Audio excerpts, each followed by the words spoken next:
Ma'am मेरे दो shares लिए मैम। एक आरवीएनएल है, वो मैंने 77 रुपीज पे लिया है, 5000 शेयर्स।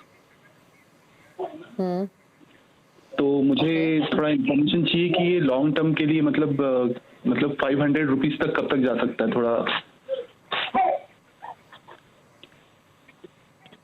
ओके, और दूसरा स्टॉक कौन सा आपके पास?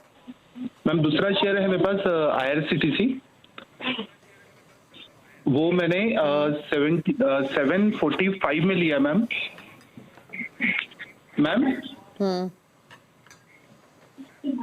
ओके, 745 में लिया है आपने वो स्टॉक। दोनों में इनका लॉन्ग टर्म व्यू है। तो आरवीएनएल पर क्वेश्चन इनका काफी इंटरेस्टिंग है। रवि 77 रुपए की खरीदारी 172 की हो चुकी है, तो दुगने से ज्यादा स्टॉक ऑलरेडी चल चुका है, लेकिन ये 500 रुपए के टारगेट्स एक्सपेक्ट कर रहे हैं। तो कब तक आ सकते हैं 500 रुपए के टारगेट, ये इनका एग्जैक्ट क्वेश्चन है। दूसरा आईआरसीटीसी, ये भी इन्वेस्टमेंट ही है। यहाँ पर 745 की बाइंग है, पिक पे खरीदा, इसीलिए लॉसेस में थोड़े से। क्या सजेशंस?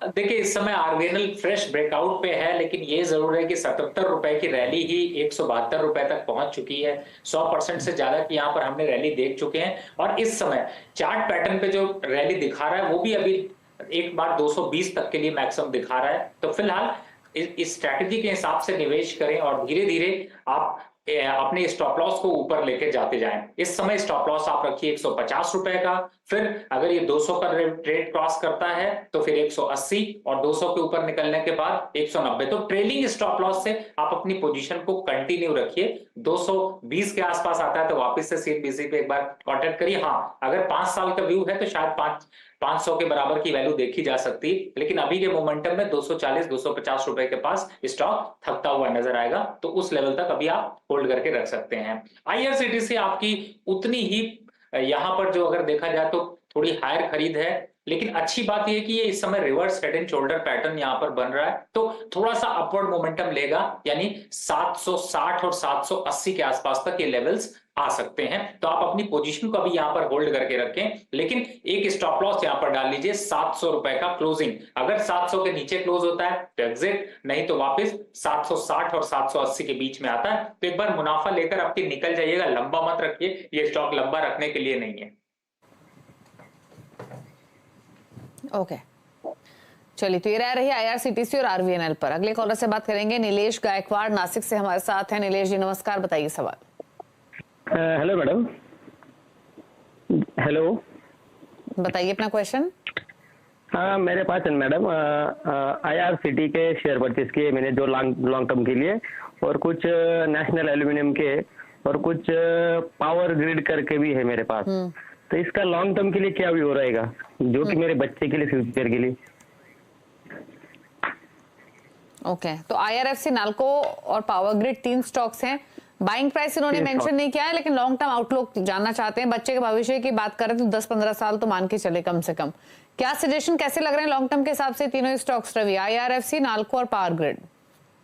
देखिए, तीनों स्टॉक बहुत बेहतरीन है, और तीनों में अगर यहां से 1 साल और 3 साल के हिसाब से भी देखते हैं या 5 साल का देखते हैं तो कांस्टेंट जो रिटर्न आपको मिलेगा वो मैं समझता हूं कि 18 से 20% से ऊपर मिलेगा। और आईआरएफसी को देखते हैं तो भी 30 रुपए का जुलाई में था, 80 रुपए का इसने हाई बनाया, और उसके बाद इस समय 76 पे चल रहा है। बाइंग अट्रैक्शन यहां पर दे रहा है, चार्ट पे बहुत अच्छा है, फंडामेंटल स्ट्रांग है, होल्ड करके रखिए। पावर ग्रिड में भी सेम सिचुएशन है, 280 तक के लक्ष्य आपको देखने को मिल सकते हैं। डेली चार्ट पे अच्छा पैटर्न है, तो मुझे लगता है इसको भी यहां पर कंटिन्यू रखिए। लॉन्ग टर्म के हिसाब से ये स्टॉक बेहतरीन स्टॉक्स हैं, और इस समय अगर आपको इनको पोर्टफोलियो पे रखना है तो ये मत सोचिए कि बहुत ज्यादा हायर वैल्यू की साइड पे हैं, बहुत बढ़ चुके हैं। ये धीरे धीरे करके ही आपकी बढ़त दिखाते रहेंगे, और 3 से 5 साल के लिए ये बेस्ट स्टॉक्स हैं। ओके, बात करते हैं अब अगले कॉलर से। हमारे साथ हैं करण, राजकोट, गुजरात से। करण नमस्कार, बताइए क्या सवाल है आपका? मेरे पास एजिस लॉजिस्टिक करके है 2000 से 375 के भाव के।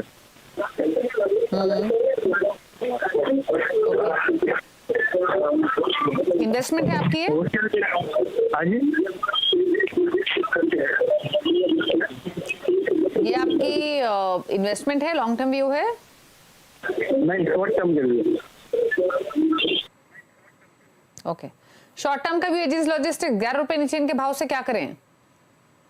देखिए मुझे ऐसा लगता है कि फिलहाल तो अभी इसको और थोड़ी इसमें गिरावट गहरा सकती है, तो एक बार को यहाँ पर एग्जिट होने की सलाह होगी। और अभी गिरावट की बात करें तो 340 और 320 के लक्ष्य आ सकते हैं, और जो ये जहां पर इन्होंने खरीदा है 375 380 यही रेजिस्टेंस लेवल है। तो मुझे लगता है कि जब चलते हुए मार्केट पे नहीं चल रहा है तो एक बार एग्जिट कर लीजिए। और स्टॉक्स जिनकी अभी हम चर्चा कर रहे थे, जैसे अभी थोड़ी देर पहले ही IRCTC, IRFC और आरबीएनएल की बात कर रहे हैं, तो उन पे शिफ्ट कर जाइए, वो ज्यादा दमदार स्टॉक है, ज्यादा अच्छे रिटर्न दे पाएंगे। ओके, एग्जिट करने की सलाह है। बात करते हैं अब अगले कॉलर से। मनोहर माली हमारे साथ हैं कनेक्टेड सवाल पूछने के लिए। मनोहर नमस्कार, बताइए क्या सवाल है आपका। मैम मैंने सिप्ला खरीदा है 1185 पे 30 शेयर है। अभी 3 महीने के लिए मैंने सोचा है, तो क्या करें अभी इसमें। ओके ओके, और आपका व्यू इसमें 3 मंथ्स का है या लॉन्ग विजन है? लॉन्ग विजन मैम, 3 मंथ तक यार आगे भी लग सकते हैं। ओके हाँ, तो 3 मंथ्स लॉन्ग टर्म नहीं हुआ सर, माफी चाहेंगे।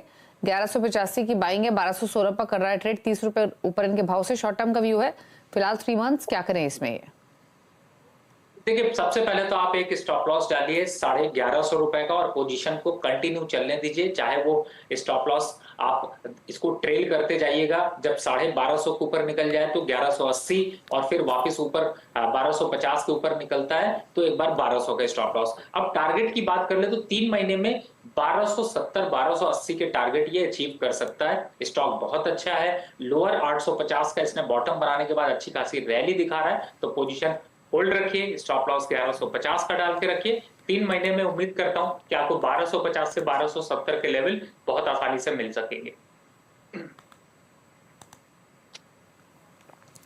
बात करते हैं हम अगले कॉलर से। हमारे साथ हैं मनोज कुमार जयपुर से। मनोज जी नमस्कार, बताइए क्या सवाल है आपका। हाँ नमस्ते मैडम। मैडम ये मजगांव डॉग का मेरे पास 150 शेयर है 1975 की रेट से, तो ट्रेडिंग के हिसाब से लिया था मैंने। और क्या करें बताइए मैडम। ओके पूछ लेते हैं। ट्रेडिंग के हिसाब से लिया था, अभी होल्ड कर रहे हैं। ये 1975 की बाइंग है मैजगांव डॉक में। क्या सजेशन, क्या व्यू? देखिए ट्रेडिंग का अगर वो है तो यहाँ पर अभी जो कि 2020 का लेवल चल रहा है, तो 2000 का एक स्टॉप लॉस डाल लीजिए, जिससे कि आप कुछ प्रॉफिट यहाँ पर लॉक कर सकेंगे। लेकिन अगर लॉन्ग टर्म के व्यूज के हिसाब से देखें तो चार्ट यहाँ पर कंसोलिडेट कर रहा है, और बहुत तेजी से 750 से स्टॉक 2200 की तरफ गया, तो थोड़ी प्रॉफिट बुकिंग आ सकती। इसलिए 2000 का स्टॉप लॉस एक डाल के अभी चलने दीजिए। अप साइड पे एक बार 2150 के आसपास आता है तो आप जो अगर डे टू डे की ट्रेडिंग कर रहे हैं तो वहां पर प्रॉफिट बुक किया जा सकता है। इसलिए स्टॉप लॉस 2000 का लगाकर पोजीशन को होल्ड रखिए। ठीक है, होल्ड करने की सलाह है मैजगांव डॉक। बात करेंगे निखिल शाह से, अहमदाबाद से हमारे साथ कनेक्टेड है। निखिल नमस्कार, बताइए सवाल। हेलो, कोचिंग सीपीआर है 1250 का भाव का, 1000 से लेके रखा है। ओके ओके, और आपका व्यू क्या है इसमें? उसमें क्या करना चाहिए?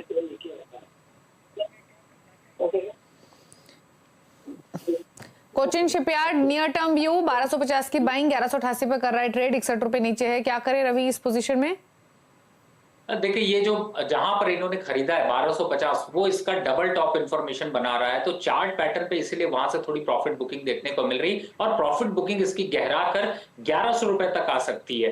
तो यहाँ पे अगर आपका ट्रेडिंग व्यू का नजरिया है, यानी आप सिर्फ ट्रेडिंग 1 2 डे 3 डेज के लिए कर रहे हैं, तो बिल्कुल करंट लेवल जब कल खुलता है तो एक बार सौदा काट लीजिए। दोबारा अगर एंट्री करनी है तो 1100 से पहले एंट्री मत करिएगा। अभी स्टॉक में थोड़ा सा प्रॉफिट बुकिंग यहाँ पर देखने को मिल रही है, लेकिन ये बहुत शॉर्ट टर्म है। अगर आप इसी को कन्वर्ट करके अगर आप कहें कि आपको 6 महीने 8 महीने और 16 महीने के हिसाब से यानी 1 साल का ऊपर का नजरिया है, तो यही स्टॉक आपको 1450 तक जाता हुआ नजर आएगा। तो अगर लॉन्ग टर्म व्यू है तो होल्ड रखिए, शॉर्ट टर्म व्यू है तो एक बार एग्जिट कर लीजिए।